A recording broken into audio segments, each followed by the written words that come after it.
Salam. Bapak, Ibu, saudara-saudari yang dikasihi oleh Tuhan kita Yesus Kristus, selamat datang dan selamat beribadah pada ibadah Minggu sesi malam pada saat ini. Inilah minggu kita, minggu yang ke-19 setelah Trinitatis, dengan tema diperlengkapi untuk setiap perbuatan baik. Untuk itu, Bapak Ibu Saudara yang terkasih, mari kita persiapkan hati dan jiwa kita untuk memuji memuliakan Tuhan. Mari kita saat teduh sejenak.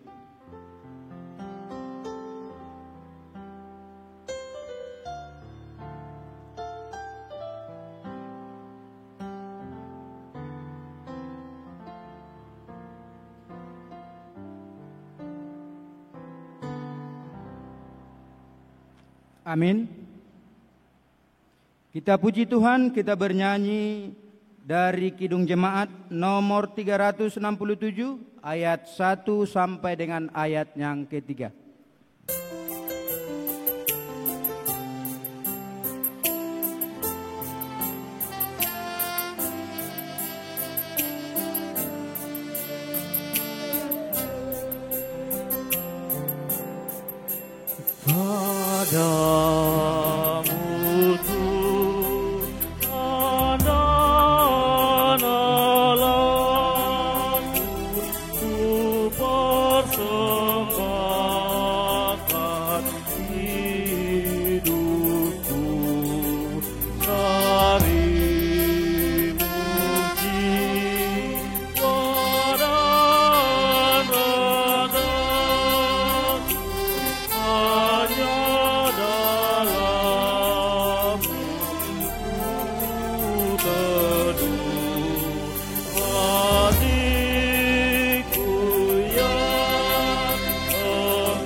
Di dalam nama Allah Bapa dan nama anaknya Tuhan Yesus Kristus dan nama Roh Kudus, Khalik langit dan bumi, Amin. Sebab aku yakin bahwa penderitaan zaman sekarang ini tidak dapat dibandingkan dengan kemuliaan yang akan dinyatakan kepada kita. Haleluya. Haleluya. Haleluya.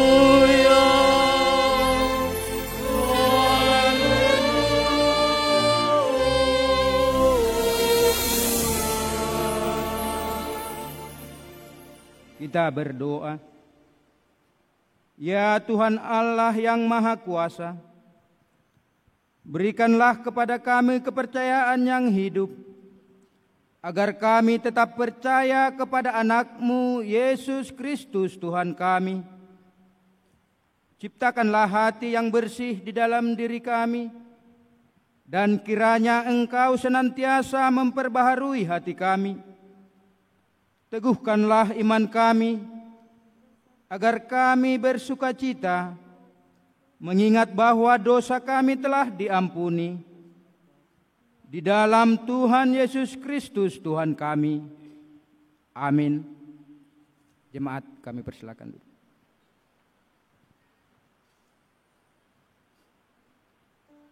Kita bernyanyi dari pelengkap Kidung Jemaat nomor 183 ayat 1 sampai dengan ayat yang kedua.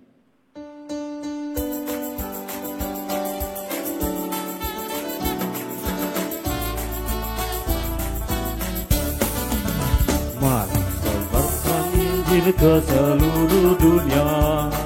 Mari sebarkan nama Yesus Maha Mulia. Besar kasih-Nya bagiku dan bagi kita semua. Dia mati bagi umat manusia. Mari sebarkan, hai mari watakan, keselamatan oleh Tuhan ya datang. Tepi dan teruskan serta beritakan, rahmat ilahi dalam Yesus diberi. Bukalah hatimu, mari terima Dia. Buanglah congkakmu dan tetaplah percaya. Tetaplah Yesus Tuhan dari hidupku beri. Segala puji bagi Tuhan diberi. Sebarkan, hai mari wartakan, keselamatan oleh Tuhan ya datang. Beri dan teruskan serta beritakan, rahmat ilahi dalam Yesus diberi. Bapak, Ibu, Saudara yang dikasihi oleh Tuhan kita Yesus Kristus, marilah kita mendengarkan firman Tuhan sebagai pendahuluan khotbah pada minggu hari ini yang tertulis di dalam kitab Mazmur pasal yang ke-84, dimulai dari ayat yang pertama sampai dengan ayat yang ke-7. Mari kita baca secara bergantian. Rindu kepada kediaman Allah untuk pemimpin biduan menurut lagu Gidit Mazmur Bani Korah. Betapa disegani tempat kediaman-Mu, ya Tuhan semesta alam. Jiwaku hancur karena merindukan pelataran-pelataran Tuhan.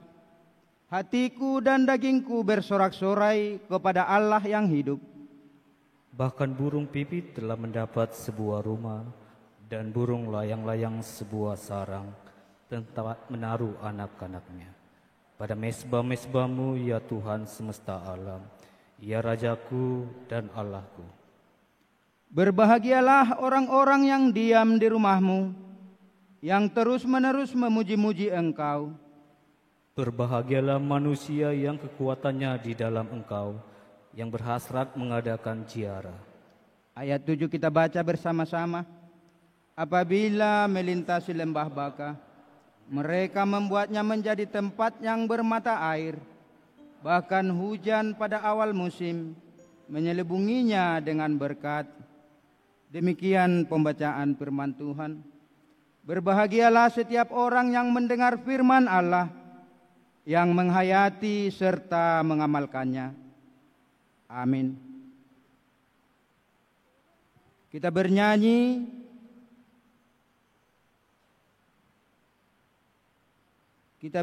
dari acara nomor 5, Satu Hal Yang Kurindu.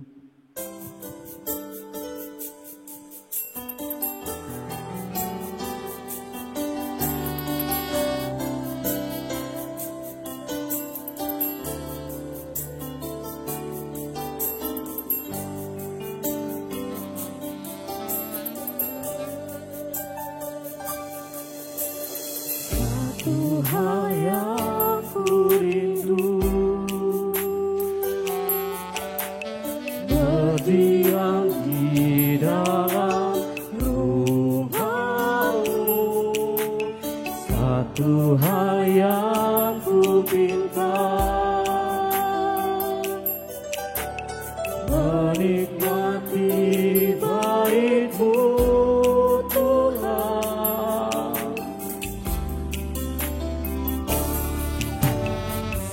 Satu hal yang ku rindu, berdiam di dalam rumah-Mu. Satu hal yang ku minta, menikmati baik-Mu.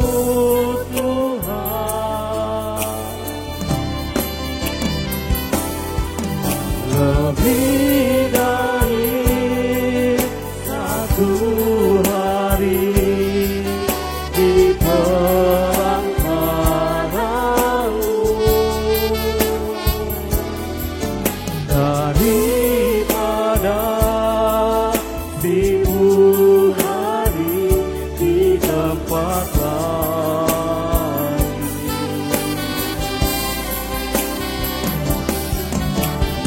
Memuji-Mu, menyembah-Mu, Kau Allah yang hidup, dan menikmati semua kekurangan-Mu.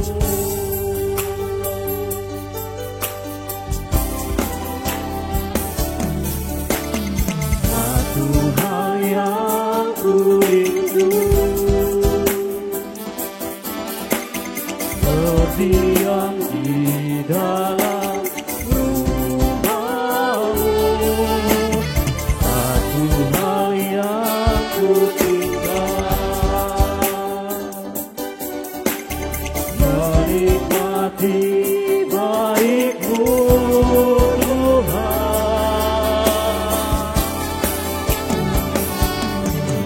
Lebih dari satu hari di perantara-Mu, daripada 1000 hari di tempat lain.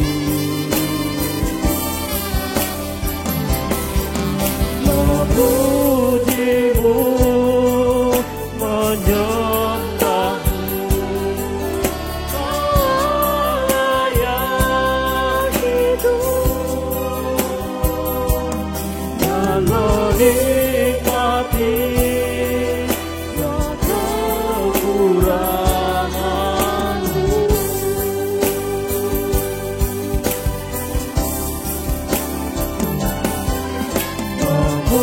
Memuji-Mu, menyembah-Mu, Kau Allah yang hidup, dan menikmati semua kekurangan-Mu.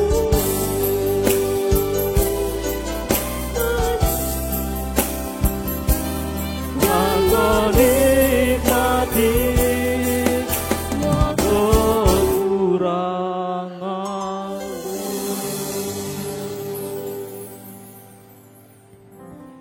Jemaat Tuhan yang terkasih, marilah kita mengakui segala dosa perbuatan kita kepada Tuhan, dan dengan segala kerendahan hati, mari kita datang ke hadapan-Nya untuk memohon pengampunan dosa kita. Kita berdoa di dalam hati kita masing-masing.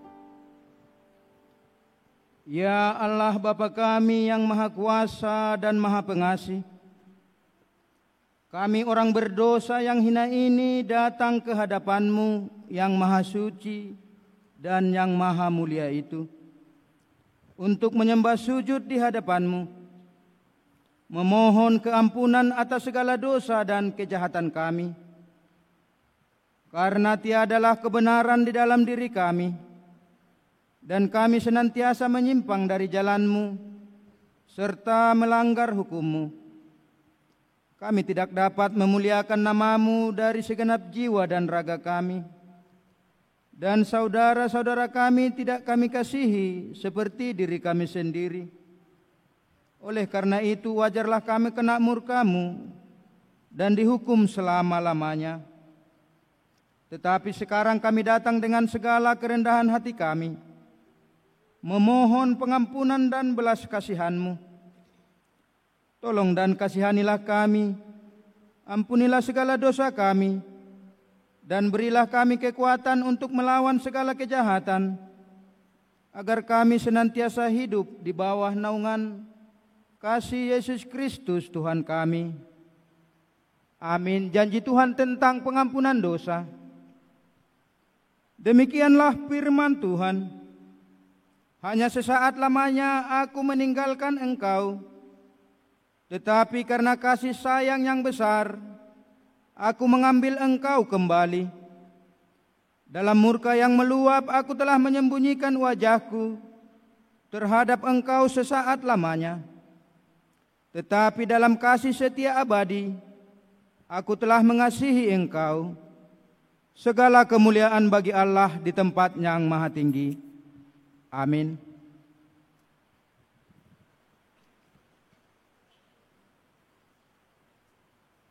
Kita bernyanyi dari Kidung Jemaat nomor 35 ayat 1 tambah 4.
Jemaat Tuhan yang terkasih, marilah kita mendengarkan firman Tuhan sebagai petunjuk hidup baru dalam minggu ini yang tertulis di dalam kitab Kolose pasal yang kedua ayat yang ke-8. Demikian firman Tuhan. Hati-hatilah supaya jangan ada yang menawan kamu dengan filsafatnya yang kosong dan palsu menurut ajaran turun-temurun dan roh-roh dunia, tetapi tidak menurut Kristus. Demikian firman Tuhan. Marilah kita sama-sama memohon kekuatan daripada Tuhan kita. Ya Allah Bapa kami, berilah kami kekuatan untuk melakukan yang sesuai dengan firman-Mu. Amin. Kita bernyanyi dari Kidung Jemaat nomor 145 ayat 1 tambah 3.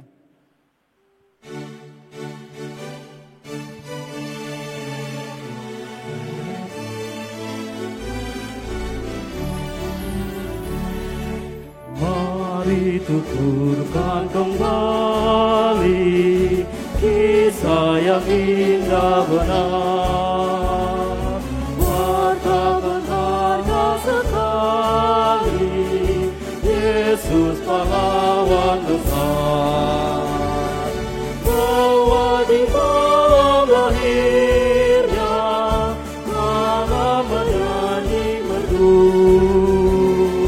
hormat diberi bahagia, dunia beroleh restu.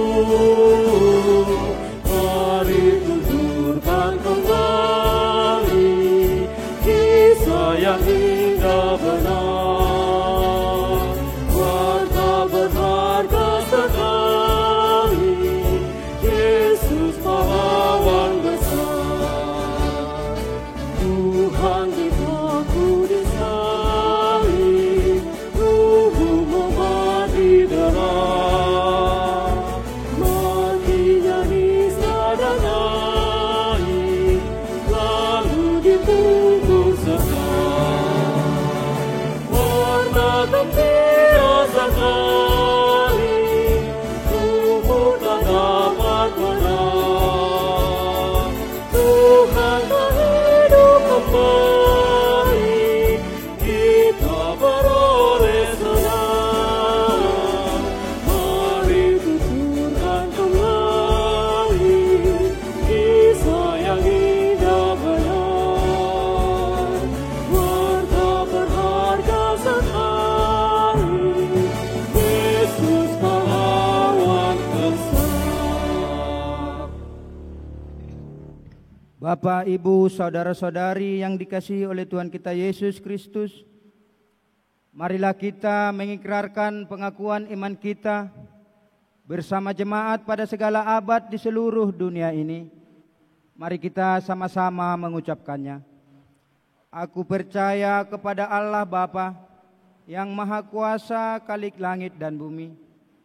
Aku percaya kepada Yesus Kristus, Anaknya yang tunggal Tuhan kita, yang dikandung daripada Roh Kudus, lahir dari anak darah Maria, yang menderita di bawah pemerintahan Pontius Pilatus, disalibkan, mati dan dikuburkan, turun ke dalam kerajaan maut, pada hari yang ketiga bangkit pula dari antara orang mati, naik ke sorga, duduk di sebelah kanan Allah Bapa yang Maha Kuasa, dan akan datang dari sana untuk menghakimi orang yang hidup dan yang mati.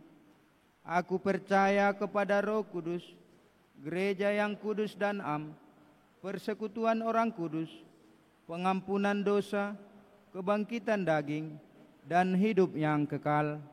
Amin.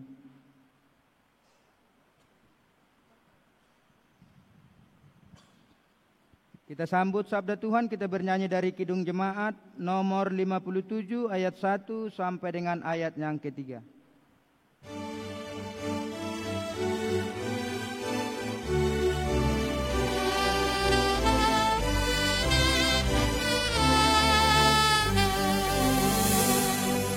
Yesus Yesus, lihat umat-Mu yang mendapat kabar firman dan anak padamu hati dan seluruh indah.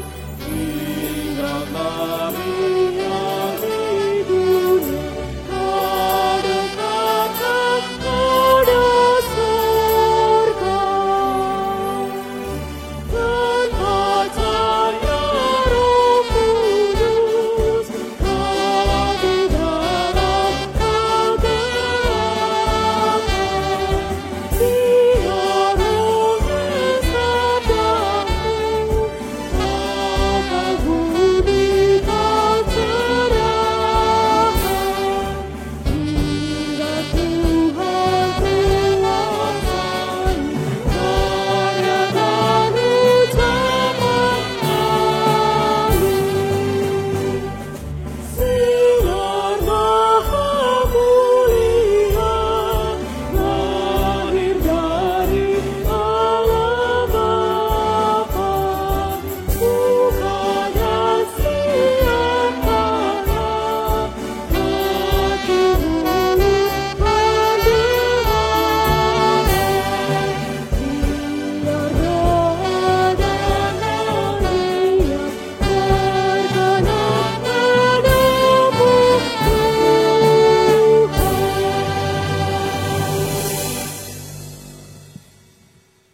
Damai sejahtera Allah yang melampaui segala akal, itulah yang memelihara hati dan pikiranmu di dalam Kristus Yesus Tuhan kita. Amin. Shalom. Bapak, Ibu, dan saudara-saudari yang terkasih di dalam Tuhan Yesus Kristus, saat ini kita akan mendengarkan firman Tuhan yang tertulis di dalam 2 Timotius pasal 3, dimulai dari ayat 10 sampai ayat 17 dengan satu tema, diperlengkapi untuk setiap perbuatan baik.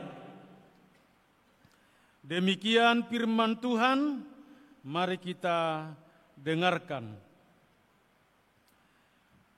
Tetapi engkau telah mengikuti ajaranku, cara hidupku, pendirianku, imanku, kesabaranku, kasihku, dan ketekunanku. Engkau telah ikut menderita penganiayaan dan sengsara seperti yang telah kuderita di Antiokhia dan di Ikonium dan di Listra. Semua penganiayaan itu kuderita dan Tuhan telah melepaskan aku daripadanya. Memang setiap orang yang mau hidup beribadah di dalam Kristus Yesus akan menderita aniaya. Sedangkan orang jahat dan penipu akan bertambah jahat. Mereka menyesatkan dan disesatkan. Tetapi hendaklah engkau tetap berpegang pada kebenaran yang telah engkau terima dan engkau yakini, dengan selalu mengingat orang yang telah mengajarkannya kepadamu. Ingat jugalah bahwa dari kecil engkau sudah mengenal kitab suci yang dapat memberi hikmat kepadamu dan menuntun engkau kepada keselamatan oleh iman kepada Yesus Kristus. Segala tulisan yang diilhamkan Allah memang bermanfaat untuk mengajar, untuk menyatakan kesalahan, untuk memperbaiki kelakuan, dan untuk mendidik orang dalam kebenaran. Dengan demikian, tiap-tiap manusia kepunyaan Allah diperlengkapi untuk setiap perbuatan baik. Sekali lagi saya bacakan ayat 17. Dengan demikian tiap-tiap manusia kepunyaan Allah diperlengkapi untuk setiap perbuatan baik. Demikian firman Tuhan. Bapak, Ibu, dan saudara-saudari yang terkasih di dalam nama Tuhan Yesus Kristus, tema ini adalah pengkolaborasian atas dua suku kata, yaitu diperlengkapi dan perbuatan baik. Diperlengkapi dan perbuatan baik. Kata diperlengkapi itu dapat diartikan dengan difasilitasi, dibenahi, dipersiapkan, diajari dengan sebenarnya. Seperti Paulus dalam memperlengkapi dan memfasilitasi Timoteus anak rohaninya menjadi pelayan, menjadi gembala, dan menjadi pemimpin yang berkenan di hadapan Tuhan. Mengapa? Karena Timoteus, biarpun dia seorang pelayan, gembala, dan pemimpin Tuhan, tapi usianya masih begitu muda. Dia masih umur 17 atau 20 tahun. Masih muda kan? Baru tamat SMA dia. Ya, tapi sudah menjadi pelayan, sudah menjadi gembala, dan sudah menjadi pemimpin rohani yang sangat luar biasa. Dan dikatakan Paulus ingin menjadikan Timoteus itu menjadi teladan, tiruan, dan contoh dalam iman, moral, karakter, dan juga spiritual. Itu yang mau dinyatakan kepada Timoteus. Dan dikatakan pada saat ini, dikatakan bahwa soal teladan, contoh, dan tiruan itu adalah alat yang paling efektif untuk melakukan transformasi di tengah-tengah kehidupan ini.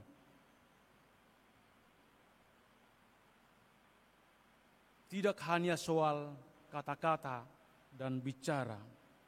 Biarlah 10 katamu, tapi 1 contoh itu lebih baik.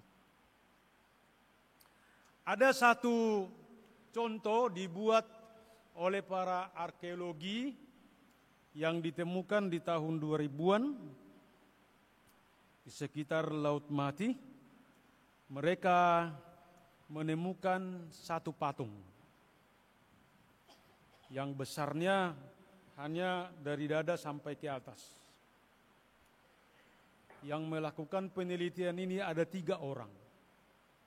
Ketika mereka menemukan patung ini dan mengangkat dan membersihkannya, ada satu kejanggalan yang dilihat mereka. Kenapa itu patung demikian?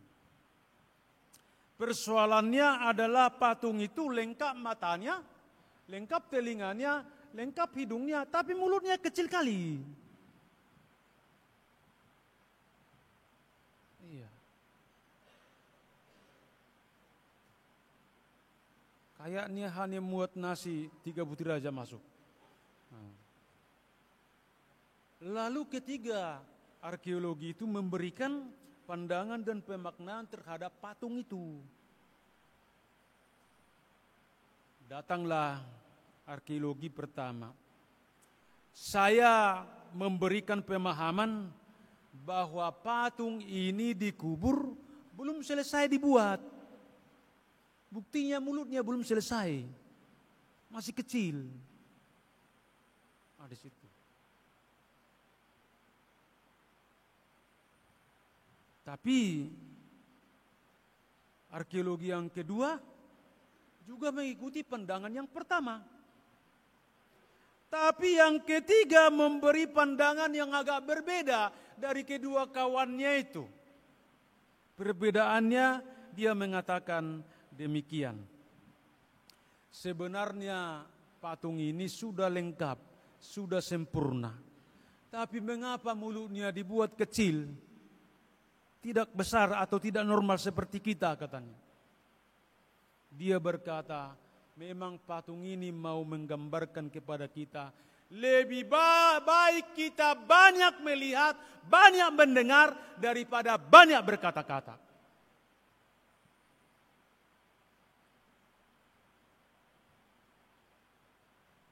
Itu sangat relevan dengan dunia sekarang ini, dikatakan dia.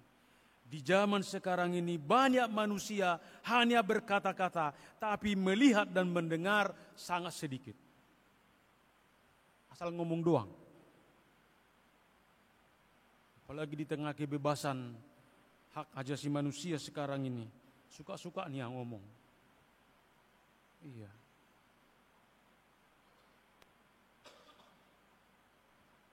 Dan hal itu menjadi inspirasi bagi kita pada saat ini. Kira-kira mana lebih enak berkata-kata atau membuat contoh? Mana lebih enak berkata-kata ngoceh atau memberikan teladan? Jika dibuat analisa pasti lebih enak berkata-kata. Lebih enak ngomong-ngomong daripada menunjukkan contoh dan kenyataan. Kira-kira demikian yang mau dinyatakan kepada Timotius. Dan kemudian dikatakan, Timotius dikatakan di sini supaya menjadi contoh, supaya menjadi teladan, supaya menjadi tiruan. Dan kemudian dikatakan perbuatan baik atau pekerjaan baik. Di dalam bahasa Yunani dikatakan agathos, yang artinya baik di situ murni, suci, benar. Yang dapat dinyatakan melalui kata, sikap, dan tindakan yang benar dan baik juga. Jadi perbuatan baik, perbuatan yang murni itu dikatakan lahir dari kehidupan yang telah diperlengkapi dan difasilitasi di dalam iman. Itulah yang mau dinyatakan oleh Timotius. Ada satu ungkapan dari ahli motivator berkata seperti ini. Kita hanya siap terhadap hal-hal yang telah kita siapkan. Ketika itu terjadi, maka menjadilah. Jadi enggak ada di dalam kehidupan ini semua bin salabim.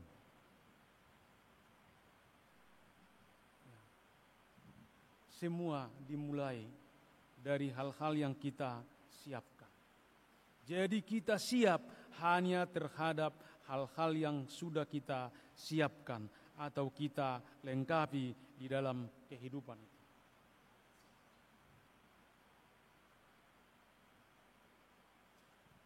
Itulah hidup kita.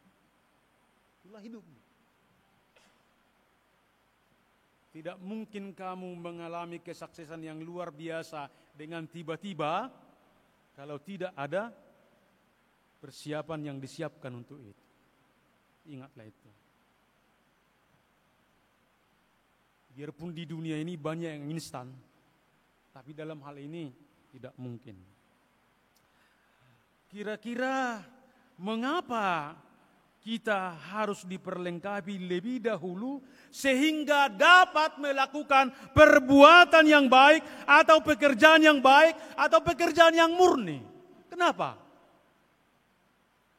Dikatakan di sini karena perbuatan baik itu tidak bersumber dari diri kita sendiri, tapi perbuatan baik itu adalah buah dari perjumpaan kita dan buah persekutuan kita dengan Tuhan. Jadi ingat, kita hanya sarana dan alat untuk melakukan kebaikan itu, tapi kebaikan itu adalah Allah sendiri di dalam Yesus Kristus.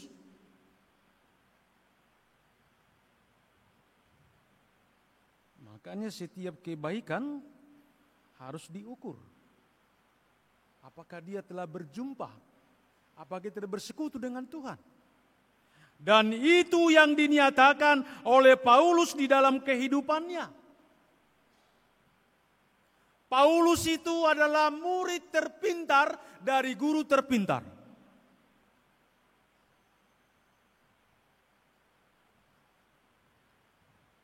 Dikatakan Paulus itu adalah murid terpintar dari guru terpintar. Itu Gamaliel pada saat itu.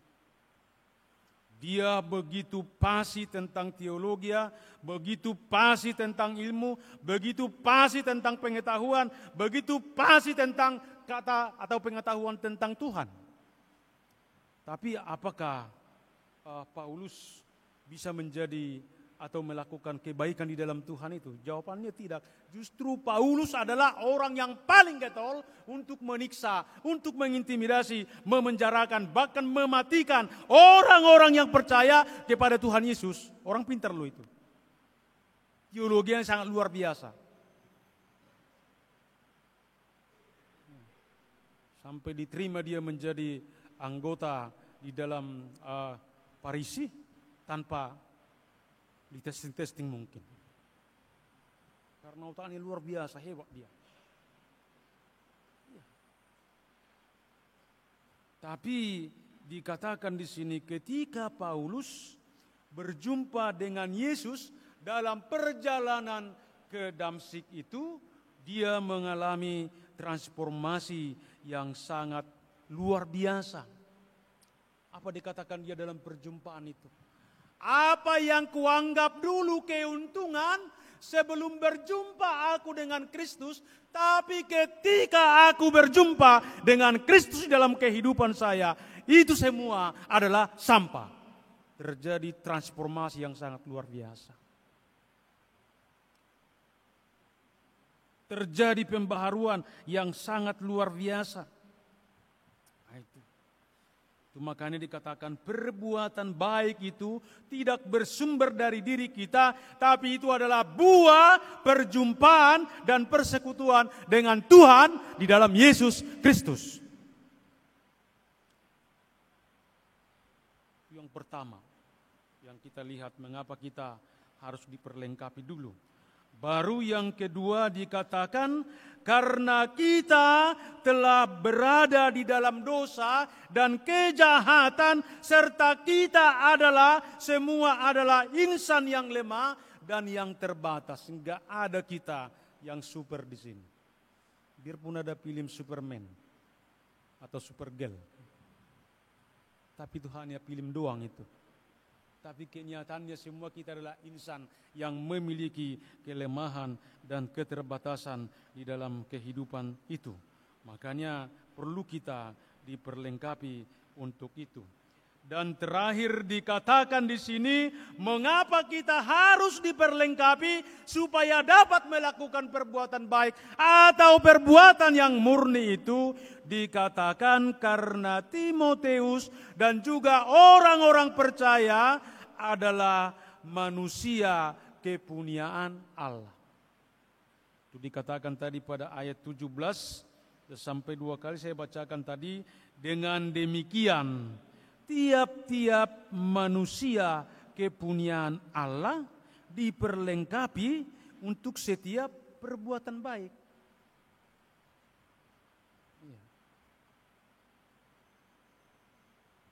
Diperlengkapi sebagai manusia kepunyaan Allah di setiap perbuatan baik. Itu dikatakan kepada kita. Tetapi dalam hal ini mengapa itu dikatakan, mengapa itu diserukan, dan mengapa itu dinyatakan oleh Paulus kepada Timoteus? Kenapa? Karena di zamannya Paulus dan Timoteus, dan juga di zaman kita pada saat ini terjadi perubahan yang sangat radikal soal moral, karakter dan spiritual yang tidak karu-karuan lagi. Itu sedang kita lihat sekarang perkembangan zaman ini Dengan hebatnya teknologi dan pengetahuan sekarang, bukan semakin baik orang kita lihat, tapi semakin tidak karu-karuan. Dari segi moral, karakter, dan spiritual kita lihat.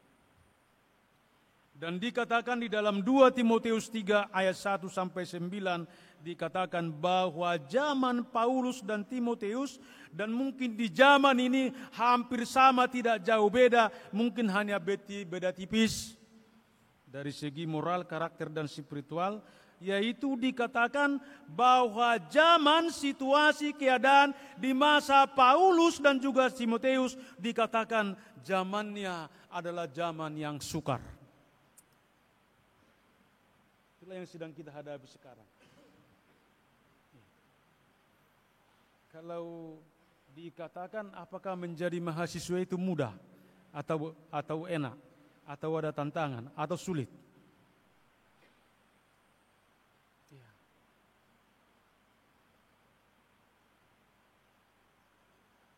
Itulah situasi kondisi masa sukar yang kita hadapi sekarang ini. Ya, mungkin kalau di zamannya Paulus dan Timotius tidak ada seperti sekarang begal, tidak ada geng motor dan yang lainnya. Tapi masa-masa sukar. Dari segi ekonomi sekarang kita betul-betul berjuang habis-habisan kita. Dari segi relasi, komunikasi, persekutuan sekarang ini, wah, sangat aneh-aneh kita lihat. Kemudian dikatakan di zamannya Paulus itu dikatakan dari segi moral, karakter, dan spiritual dikatakan manusia semakin egois, sombong, membual, dan memberontak. Pikir itulah zaman kita sekarang ya. Kadang-kadang di dalam kehidupan ini lebih enak membual daripada mengatakan sejujurnya ya, supaya hebat. Karena kita sering sudah diukur bukan dari kualitas moral, karakter spiritual, tapi diukur dari soal penampilan kita dan juga soal keberadaan kita. Nah, itulah zaman kita sekarang, semakin egois, semakin sombong, membual, dan memberontak. Dan kemudian dikatakan di zaman itu tidak suka orang mengasihi, tidak suka lagi berdamai, tidak bisa lagi mengekang diri, suka menjelekkan orang, garang, dan tidak suka berbuat baik. Itulah dari segi moral, karakter, spiritual yang terjadi sekarang.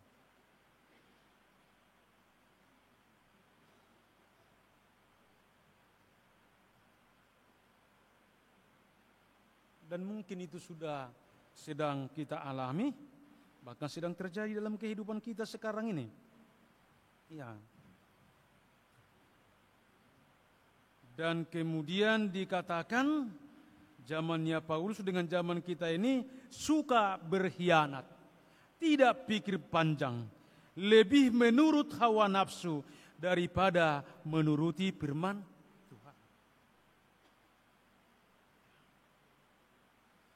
Dan yang terakhir dikatakan situasi dan keadaan di zaman itu dan juga di zaman kita pada saat ini dikatakan memang mereka masih beribadah, mereka masih memuji Tuhan, mereka masih datang ke bait Allah, tapi dikatakan dalam realitasnya mereka tidak lagi mengalami soal kekuatan berkat yang didapatkan dari ibadah itu. Lagi.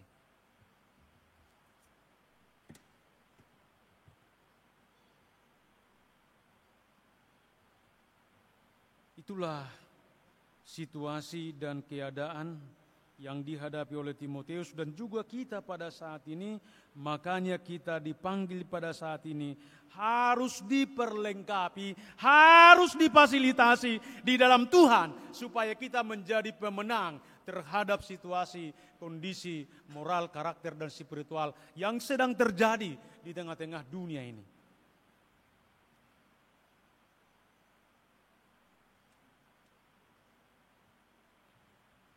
Bahkan saya mau mengutarakan dulu kepada kita, salah satu hal lembaga yang dimulai dengan kasih sayang dan cinta kasih adalah hubungan suami dan istri.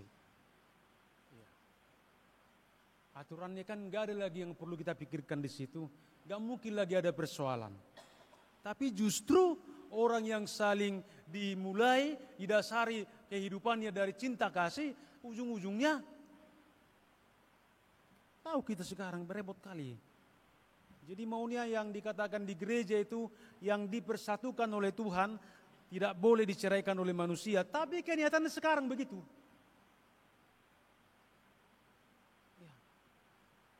Di Medan aja saya cek di dalam hal itu perceraian Kristen 75 sampai 90 per tahun. Pasangan loh. Ya. Itu semua karena faktor daripada dampak negatif daripada kemajuan dan teknologi yang sedang mendominasi kehidupan ini. Maka dalam hal itu kita akan dipanggil pada saat ini, diperlengkapi supaya kita menjadi pemenang dan menjadi pelaku-pelaku kebaikan di dalam Tuhan. Dan pertanyaan, hal-hal apakah yang menjadi alat kelengkapan yang harus dimiliki oleh Timotius dan orang-orang percaya, yaitu manusia kepunyaan Allah itu di tengah-tengah zaman situasi yang demikian, sehingga dapat melakukan perbuatan-perbuatan yang baik. Kelengkapan apa yang perlu kita lakukan? Dalam hal ini dan menurut firman Tuhan yang baru dibacakan kepada kita, ada 3 poin tertentu yang perlu dipahami dan difungsikan. Yang pertama dikatakan harus mengikuti dan meneladani iman yang telah dinyatakan oleh Paulus. Mengikuti dan meneladani. Jadi Paulus menjadikan kehidupan rohaninya, kehidupan imannya, kehidupan pengharapannya, kehidupan kasihnya menjadi role model, menjadi contoh tiruan dan teladan kepada Timotius dan orang-orang percaya di tengah-tengah panggilan kita. Apakah sebagai suami, sebagai istri, sebagai anak, sebagai pekerja, sebagai pejabat, atau sebagai mahasiswa, dikatakan pada saat ini, hendaklah kita menjadikan ajaran dan dikatakan kehidupan iman daripada Paulus yang sudah hidup di dalam Injil. Itulah yang menjadi perlengkapan yang luar biasa supaya kita dapat menjadi pelayan Tuhan di tengah-tengah kehidupan ini, sehingga kita biarpun tinggal dan berada di tengah-tengah kehidupan yang tidak bermoral, yang tidak berkarakter, yang tidak berspiritual, dapat melakukan perbuatan-perbuatan yang baik. Karena apa? Karena kita telah berjumpa dan bersekutu dengan Tuhan di dalam Yesus Kristus. Kemudian dikatakan Paulus kepada Timotius, tetapi engkau telah mengikuti ajaranku, cara hidupku, pendirianku, imanku, kesabaranku, kasihku, ketekunanku, dan penderitaanku. Ada satu statement mengatakan demikian, menghidupi Injil dan menginjili hidup. Menghidupi Injil dan menginjili hidup. Itulah terjadi transformasi itu. Jadi sebagai pelayan, sebagai orang-orang percaya, baik dalam tugas, baik dalam jabatan, baik dalam pekerjaan, baik dalam kehidupan kita, baik dalam sebagai mahasiswa, mahasiswi, dikatakan pada saat ini, hendaklah menjadi contoh dan tiruan di dalam moral dan karakter dan spiritual, dan dikatakan Yesus harus menjadi garam dan terang. Inilah alat kelengkapan untuk dapat melakukan perbuatan baik dalam panggilan kita masing-masing di tengah-tengah kehidupan ini. Jadi firman Tuhan tidak boleh dijadikan hanya sebagai diketahui, tapi firman Tuhan itu harus menginjili hidup dan dihidupi di dalam kehidupan ini sehingga dapat melakukan perbuatan baik. Saya kesempatan semalam membaca satu buku, judulnya Inspirasi, yang dikeluarkan oleh LI, Lembaga Alkitab Indonesia. Dan kesaksian yang pertama pada lembaran yang pertama di halaman pertama adalah soal kesaksian daripada Ahok. Biarpun di sebagian sisi ada yang perlu kita apakan, tapi ada di situ satu kesaksian yang membuat saya agak terpesona, agak kagum gitu. Dikatakan, dan Ahok yang menyaksikan itu, dia katanya sudah 25 kali membaca Alkitab, bolak-balik. Jadi satu Alkitab itu dibaca dia 5 kali. Selesai 5 kali dibaca Alkitab, tutup dan simpan, beli lagi yang baru, baca lagi. Baca 5 kali, tutup, beli lagi. Begitu. Lalu dikatakan kepada dia, kira-kira apa yang kau dapat ketika kamu menghidupi Injil itu dan menginjili kehidupan itu? Maka dia menyatakan, saya dalam melakukan dan mengerjakan, bahkan mengambil keputusan di dalam kehidupan saya, selalu saya terinspirasi, terilhami dari firman Tuhan yang saya baca. Salah satu hal dibuat dia kan pernah menjadi bupati di Bangka Belitung. Itu penduduknya 90% agama tetangga. 10% itu campur-campuran lah itu ya. Banyak orang mengatakan dia, enggak usah kau ikuti itu, sia-sia. Kau kan orang pemegang salib, kau katanya, enggak bisa itu katanya. Tapi yang dikatakan oleh Ahok, aku sudah dikatakan melalui firman Tuhan, sudah diilhamkan Tuhan, aku akan menjadi di situ karena Tuhan berkenan untuk melakukan itu. Itu yang dikatakan dia di dalam bukunya itu. Di dalam apa itu? Dan ternyata ketika terjadi pemilihan bupati di Bangka Belitung, apa yang terjadi? Dia menang telak loh. Jadi betul-betul firman Tuhan itu sudah dihidupi dia. Dan firman Tuhan itu sudah menginjili hidupnya. Itu contoh dekat aja itu.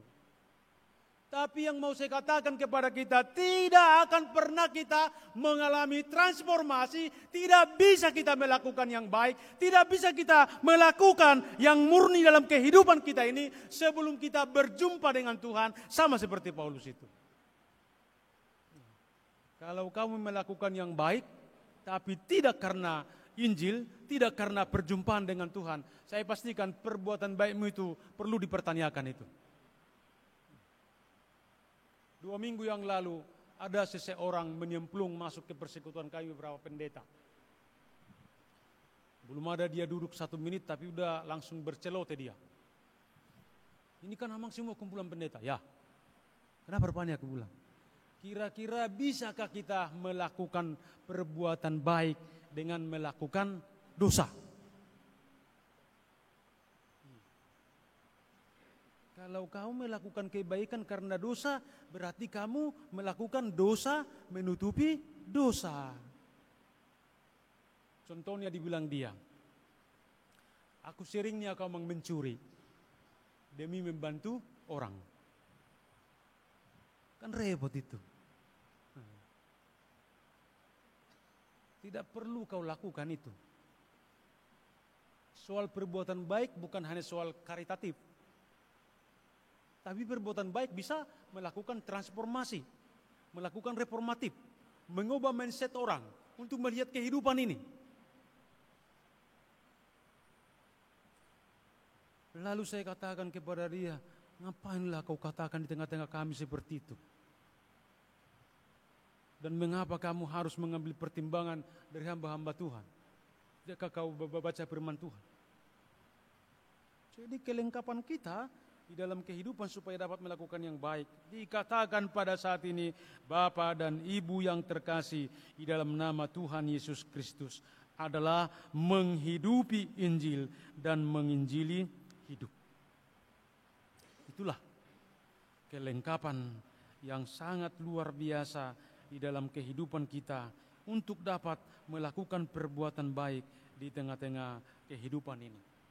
Dan yang kedua dikatakan alat kelengkapan supaya kita dapat melakukan perbuatan baik di dalam kehidupan kita pada saat ini. Dikatakan harus tetap berjuang pada kebenaran. Harus tetap berjuang pada kebenaran. Itu sangat jelas dikatakan oleh firman Tuhan kepada kita.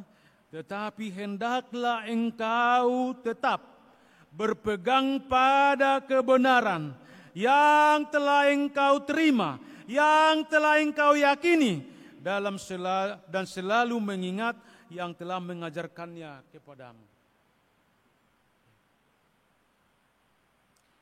Saya ada contoh yang paling simpel yang pernah kualami. Bapak saya tidak pernah saya lihat merokok. Tapi setiap malam dia harus minum Pigor, anggur Pigor setengah seloki, baru tidur. Tapi saya mulai kelas 5 SD udah merokok. Di SMP udah tahu mabuk. Ada situ.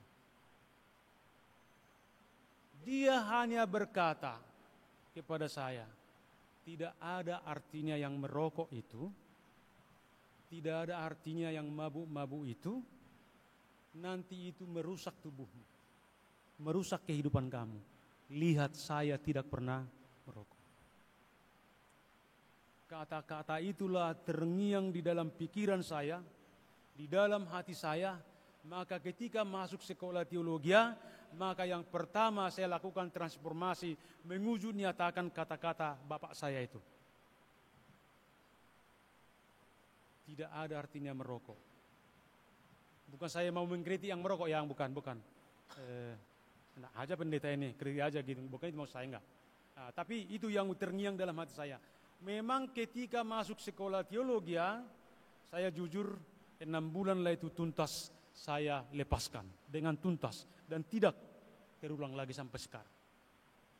Kira-kira kalau seorang bapak mengatakan kepada anaknya, janganlah engkau merokok bro, janganlah engkau keluar malam bro, janganlah engkau mabuk-mabuk bro. Tapi bapak itu mabuk, minum semuanya itu, kira-kira bisa itu membawa perubahan terhadap diri kita? Enggak mungkin itu.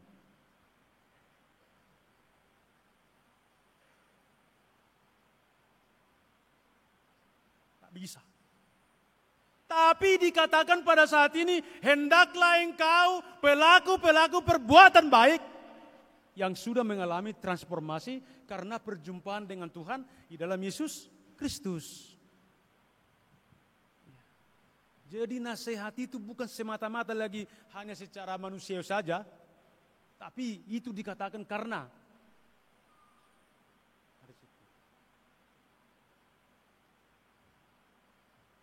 dan memang bapak saya awalnya adalah agama tetangga.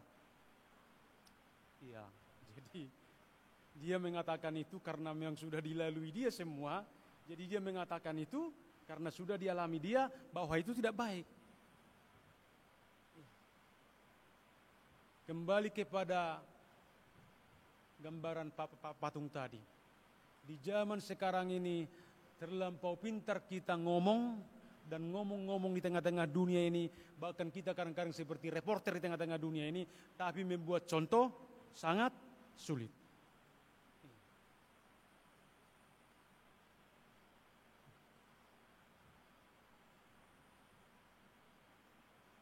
Tapi Paulus mengatakan, sampai dikatakan di sini kepada Timotius, ingatlah juga bahwa dari masa kecil engkau sudah mengenal kitab suci dan yang dapat memberi hikmat dan menuntun engkau, yang engkau peroleh dari ibumu dan juga dari nenekmu, Eunike dan Lois, tentang iman kepada Kristus.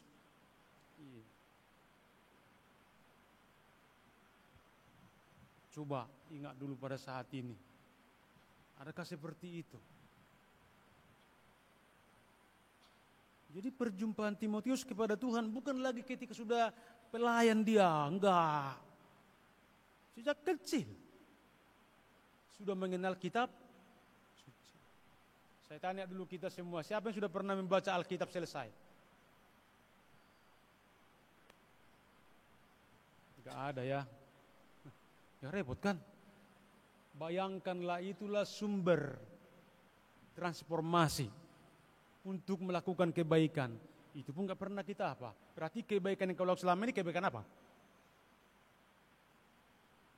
Timotius sejak kecil loh.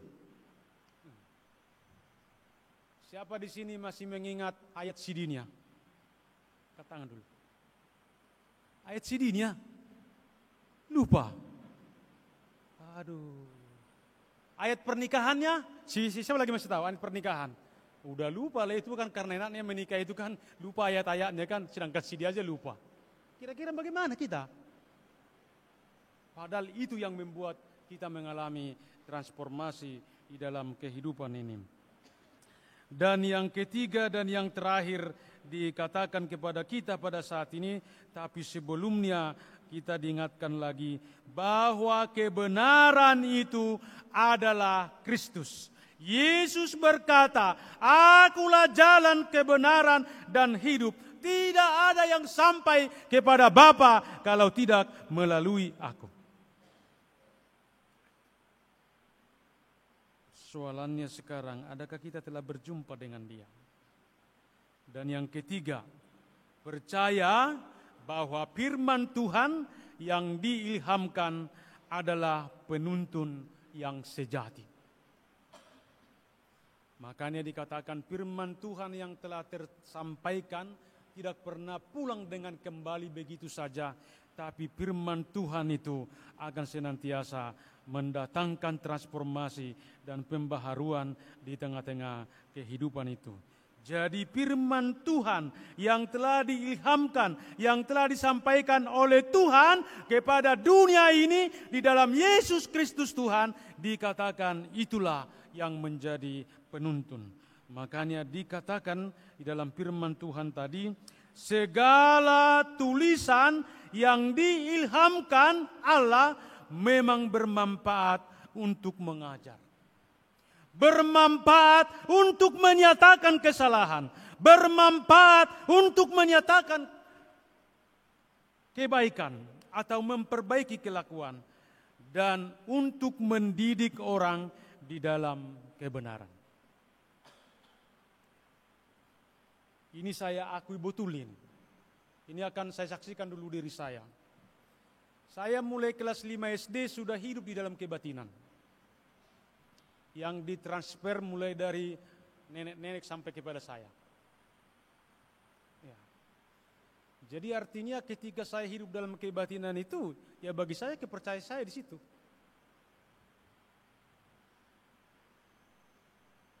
Mungkin lebih lamanya saya belajar tentang kebatinan itu daripada mengambil S1, S2. Ya. Dan ketika itu terjadi di dalam kehidupan saya, jujur banyak kali orang yang mengatakan saya tinggalkan itu, tinggalkan itu, tinggalkan itu, tinggalkan itu. Bahkan saya pernah datang tulang saya membawa si panganon supaya itu saya tinggalkan. Enggak juga berubah-berubah. Tapi satu hal yang membuat saya mau meninggalkan itu, mau memutuskan itu, mau meninggalkan itu dalam kehidupan saya. Simpel saja apanya. Caranya. Tanpa ada dikatakan orang itu. Waktu itu ketika terakhir di SMA, dan contohnya besoklah Eptanas. Jadi hari Minggu seperti ini datang orang tua, ke gereja lah kau. Katanya. Ya ke gereja kita. Tapi ketika ke gereja waktu itu dan menurut saya itulah saya yang paling sopan, yang paling hormat, yang paling rapi datang ke gereja. Dan bawa Alkitab. Sopan kali lah waktu itu. Sampai dibilang kawan, kok sopan kali kau bulis katanya sama aku. Akhirnya gitu ya. Tapi ketika sampai di gereja aku jujur. Mulai dari nyanyian pertama sampai mau khotbah tidak ada yang saya tahu nyanyian pada saat itu di gereja. Jujur yang ku tahu dulu nyanyi di situ hanya tahu Yesus ngolin diku. Nah, itu aja. Yang lain nggak ada.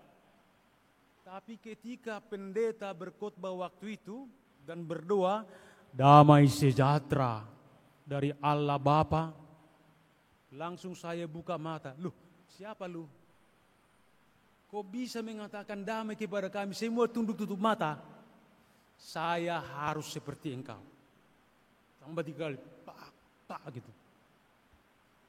Dan sangat berkesannya aku mendengarkan kata damai ini. Dan membuat hati saya kayaknya meronta. Kenapa dia bisa mengatakan seperti itu? Damai sejahtera bagimu. Semua tunduk. Ya. Aku udah 8 tahun mencari begu. Tapi gak bisa mengatakan damai. Alan ribut-ribut. Kan gitu. Lalu pulang dari gereja. Yang biasanya saya nggak pernah pulang langsung ke rumah. Ini pulang saya ke serama waktu itu. Sampai dia serama aku campakkanlah Alkitab saya ke tempat tidur. Jujur itu yang terbuka di Alkitab itu hanya satu ayat saya lihat yang agak besar dan bertulisan tebal. Itu Matius 6 ayat 33. Carilah dahulu kerajaan Allah dan kebenarannya, maka semuanya akan ditambahkan kepada kamu. Saya tutup, saya campakkan lagi, terbuka lagi. Saya baca, lalu saya menangis. Ternyata aku selama ini salah rupanya. Padahal ketika kita sudah mencari kerajaan Allah dan kebenarannya, semuanya akan ditambahkan. Itulah sebenarnya yang menjadikan saya mengalami transformasi yang sangat luar biasa. Dan itulah yang mendorong saya dan berkata, saya akan masuk sekolah teologi. Padahal waktu itu masuknya saya ke IKIP. Itulah yang mendorong saya. Jadi enggak ada satu orang pun, sepotong orang pun yang mengatakan, kau sekolah apa? Enggak ada itu. Dari diri saya. Karena itu tadi, perjumpaan dengan satu ayat saja. Carilah dahulu kerajaan Allah dan kebenarannya, maka semuanya akan ditambahkan. Mari kita renungkan pada saat ini. Adakah kita melakukan perbuatan baik dan murni itu karena telah berjumpa dengan Tuhan dalam Injilnya? Adakah kita telah menghidupi Injil itu dan menginjili hidup kita? Mari renungkan. Ya. Jadi Bapak, Ibu, saudara-saudari yang terkasih di dalam Tuhan Yesus Kristus, jika kita mengenakan perlengkapan dari Tuhan di dalam Yesus Kristus, yaitu firman-Nya, iman dan kuasanya, maka kita pasti dapat melakukan perbuatan yang baik, biarpun kita berada di tengah-tengah situasi, keadaan dan waktu yang tidak baik. Karena kuasa Injil melebihi dari segala-galanya di tengah-tengah kehidupan kita. Jadi karena itu, marilah menjadi pelaku-pelaku yang baik. Lakukanlah yang baik, perbuatlah yang baik di dalam panggilanmu, di dalam tugasmu, di dalam pekerjaanmu hari ini, esok, dan sampai selama-lamanya. Biarlah kita berada, biarpun kita berada dan diam di tengah-tengah ketidakbaikan. Biarpun kita berada di tengah-tengah kejahatan, biarpun kita berada di tengah-tengah dosa, tapi pada saat ini firman Tuhan mengingatkan kita, karena kita sudah diperlengkapi dengan firman-Nya, maka tetaplah melakukan kebaikan di dalam Tuhan, yaitu Yesus Kristus. Terimalah perlengkapan dari Tuhan untuk melakukan perbuatan baik di segala situasi, keadaan, dan waktumu. Di dalam Efesus 2 ayat 10 dikatakan demikian. Mari kita dengarkan. Karena kita ini adalah buatan Allah. Karena kita adalah milik kepunyaan Allah. Karena kita adalah yang diciptakan Allah di dalam Yesus Kristus Tuhan menjadi gambar dan rupanya. Karena itu, marilah kita melakukan perbuatan dan pekerjaan yang baik yang dipersiapkan Allah sebelumnya. Ia mau supaya kita hidup di dalamnya.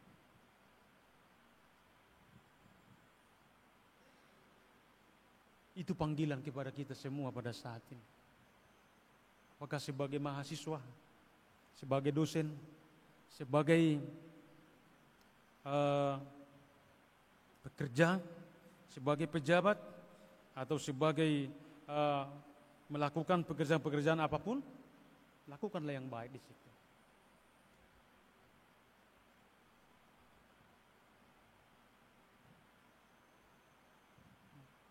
Dua hari yang lalu, saya pulang dari salah satu hotel di Medan ini jam 2 karena ada pelayanan di situ.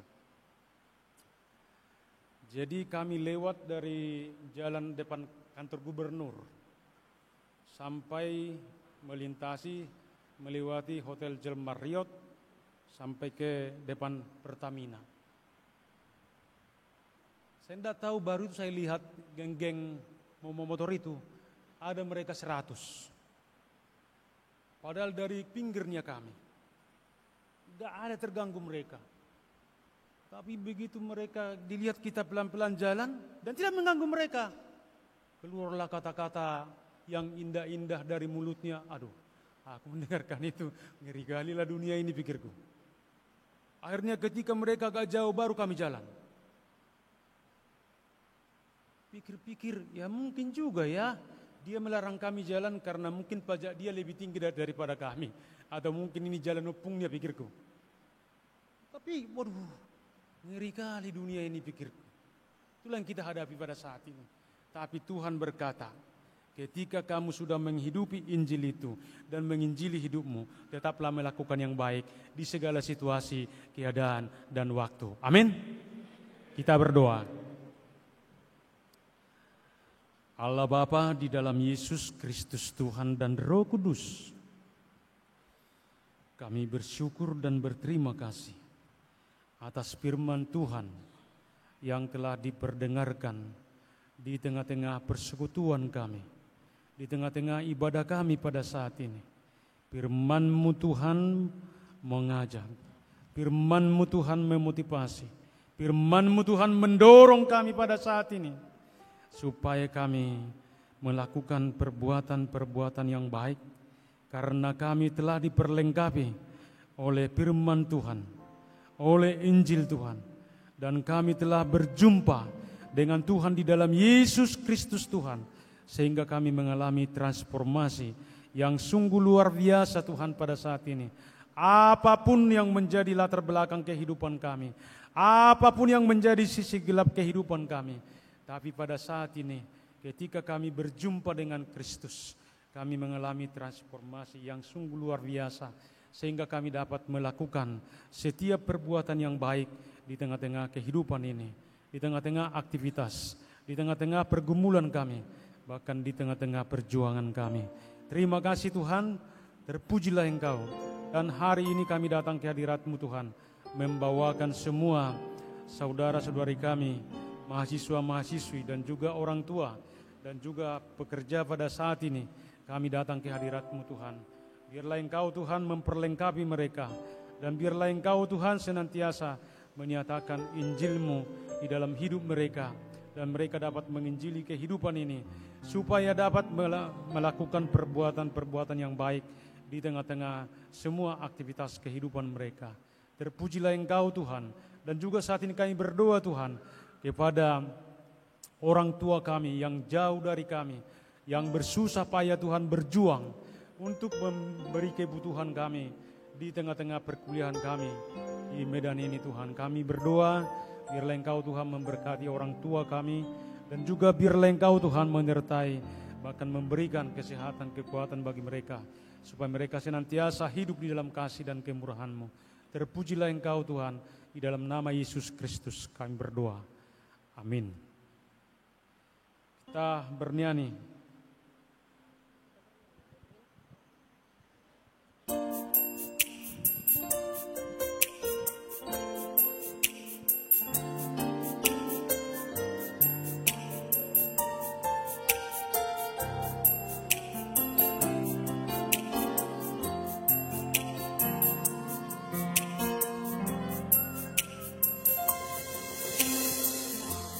Engkaulah perisaiku saat badai hidup menerpaku. Firman-Mu di dalamku tenangkan jiwaku.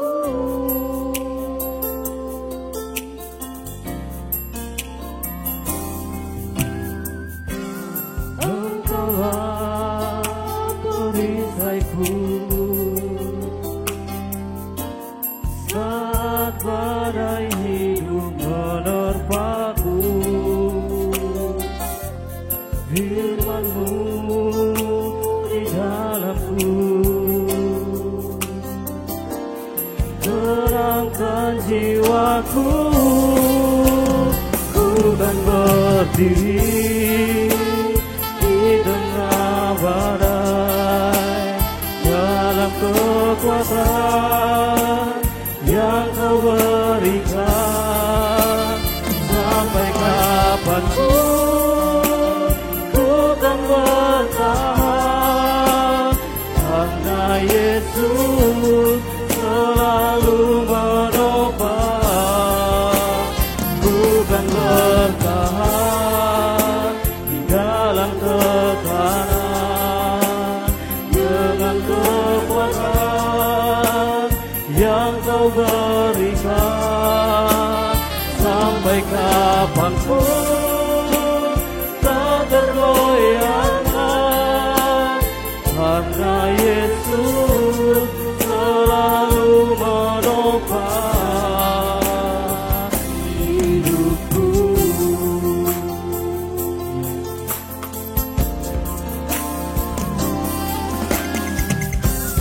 Engkaulah perisaiku saat badai hidup menerpaku. Firman-Mu di dalamku terangkan jiwaku.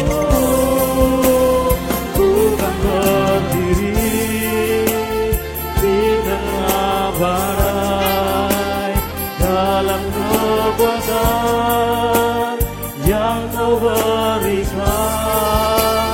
Sampai kapanpun ku kan bertahan, karena Yesus selalu menopang. Ku kan bertahan di dalam tekanan dengan kekuatan yang Kau berikan. Sampai kapanpun tak tergoyahkan, karena Yesus selalu menopang hidupku.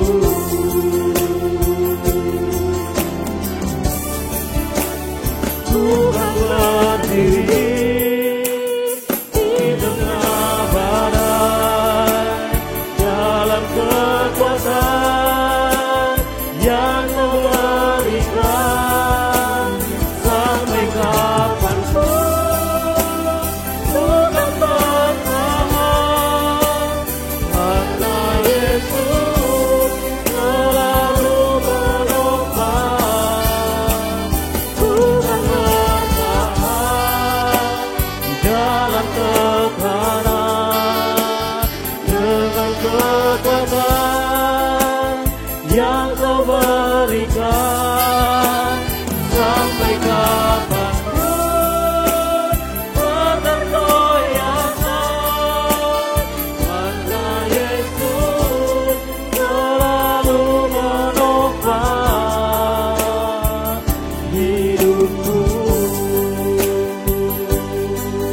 Kejadian 4 ayat 4, itulah firman Tuhan yang menjadi dasar iman kita, memberi persembahan kepada Tuhan. Demikian firman Tuhan. Habel juga mempersembahkan korban persembahan dari anak sulung kambing dombanya, yakni lemak-lemaknya. Maka Tuhan meninggalkan Habel dan korban persembahannya itu. Demikian firman Tuhan. Mari kita beri persembahan kita dengan sukacita.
kami undang bangkit berdiri.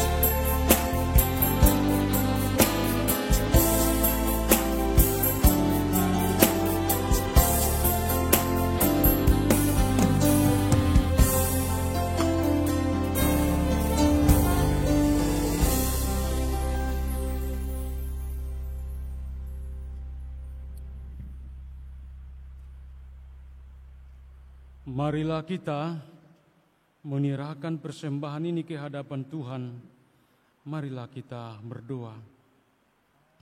Ya Tuhan Allah Bapa kami yang di sorga, kami mengaku dengan setulus hati, Engkaulah sumber segala berkat dan karunia. Di sini kami memberikan persembahan syukur kami kepadamu. Terimalah persembahan umat-Mu dan berkatilah.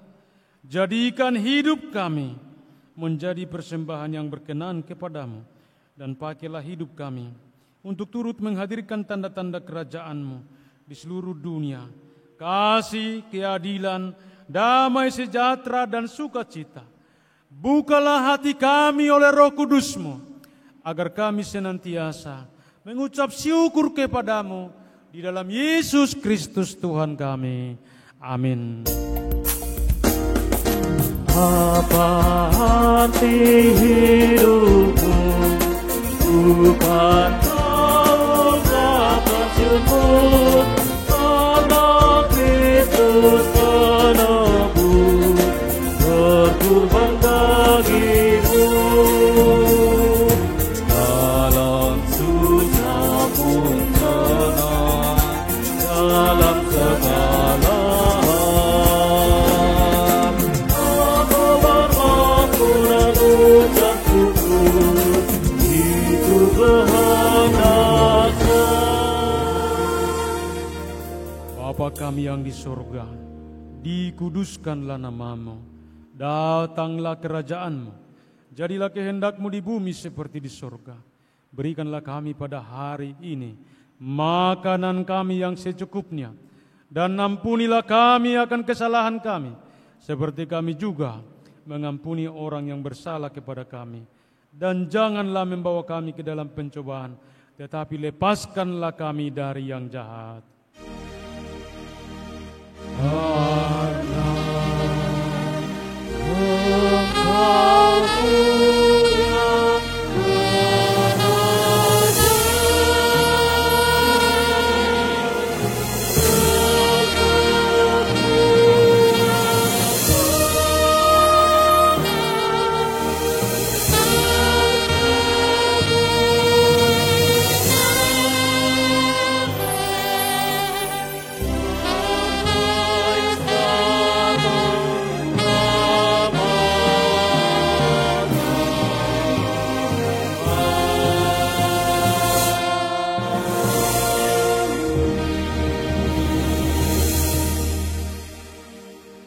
Pulanglah dengan damai sejahtera dan terima berkat dari Allah Bapa.